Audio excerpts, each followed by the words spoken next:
ಉತ್ಸವ ರನ್ ವೈಭವ ಕಾರ್ಯಕ್ರಮ ಏನೈತಿ ಭಾಳ ಅದ್ದೂರಿಯಾಗಿ ಮಾಡ್ಯಾರ. ಅದಕ್ಕೆ ನಾವು ಎರಡು ಮಾತು ಅನ್ನಂಗಿಲ್ಲ. ಅದರ ಸ್ಥಳೀಯ ಕಲಾವಿದರಿಗೆ ಕೊಡಬೇಕಾದಂಥ ಗೌರವ ಕೊಡಲಿಲ್ಲ. ನಮಗೆ ಉಳಿದ ಜನರು ಏನೋ ಮಾನಸಿಕ ಮಾಡ್ಕೊಂಡು ಹೋದರು.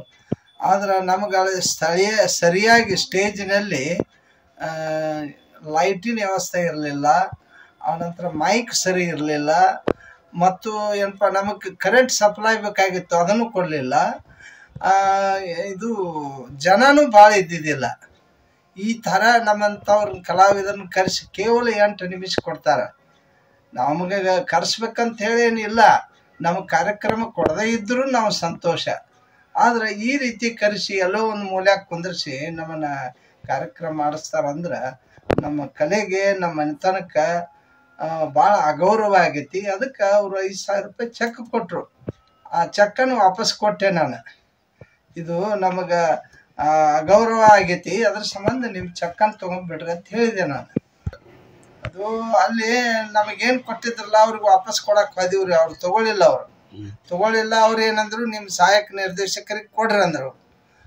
ಆಯಿತು, ಅವ್ರನ್ನ ಹುಡುಕ್ಯಾಡಿ ಅವ್ರಿಗೆ ಹೇಳಿ ಕೊಟ್ಟಿವ್ರಿ. ಹಿಂಗೆ ನಮಗೆ ಭಾಳ ಕಡಿಮೆನೂ ಆಯಿತು, ಆದ್ರೆ ನಮಗೆ ಅಗೌರವ ಆಗೈತೆ ರೀ.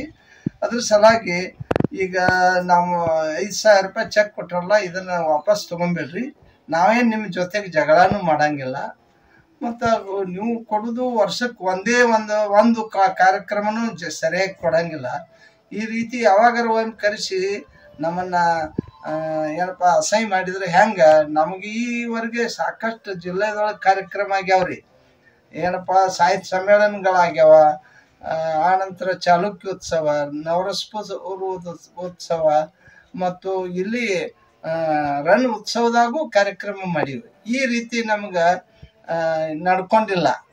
ನಾವೇನು ಅವ್ರದ್ದು ವ್ಯವಸ್ಥೆ ಕೇಳಿಲ್ಲ, ಏನೇನು ಕೇಳಿಲ್ಲ. ಮತ್ತು ಸಾಕಷ್ಟು ಕಡೆ ಗೌರವ ಕೊಟ್ಟಾರ, ಸಾಕಷ್ಟು ಕಡೆ ನಮಗೆ ಕಲೆಗೆ ಪ್ರೋತ್ಸಾಹ ಕೊಟ್ಟಾರ. ಈ ಸಲ ಅಲ್ಲಿ ಐಕ್ಯ ಸಮಿತಿ ಒಳಗಿದ್ದವರು ಇಂಥ ಒಂದು ಇದಕ್ಕೆ ಮಾಡ್ಯಾರೋ ಏನು ಮಾಡ್ಯಾರೋ, ಯಾವ ರೀತಿ ಇದನ್ನು ನಮಗೆ ಅಸಹ್ಯ ಮಾಡ್ಯಾರೋ, ನಮಗೆ ಕೆಟ್ಟಾಗಿ ಚೆಕ್ ವಾಪಸ್ ಕೊಟ್ಬಿಟ್ಟಿವ್ರಿ ನಾವು. ಇಷ್ಟ ನಮ್ದು.